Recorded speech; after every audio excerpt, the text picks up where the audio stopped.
ఈ న్యూమరికల్ కనుక మనం అబ్జర్వ్ చేసినట్లయితే ఏముంటున్నాం, two identical rods with different thermal conductivities K1 K2 different temperature and the first placed along the length అంటున్నాడు, then along the area అంటున్నాడు. ఎంత లెంత్ ప్రకారం పెట్టాడట, ఏరియా ప్రకారం పెట్టాడట.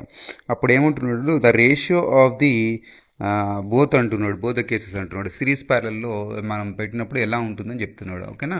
సో మనం తెలిసిందే సిరీస్లో R=R1+R2 మనకి. ఓకే.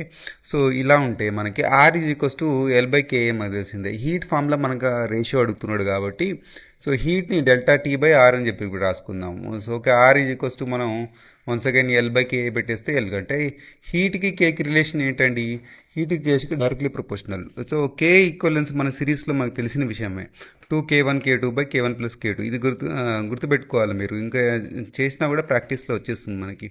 సో ఈ ΔT/AL అన్నిటికీ కామన్గా ఉంటుంది కాబట్టి కామన్. ప్యారలల్లో అదేవిధంగా ప్యారలల్లో కనుక అబ్జర్వ్ చేసినట్లయితే సేమ్ మనం చేసినట్లయితే ఇక్కడ K/2 వచ్చేస్తుంది, K ఈక్వలెన్స్. ఓకేనా, K/2 వచ్చేస్తుంది.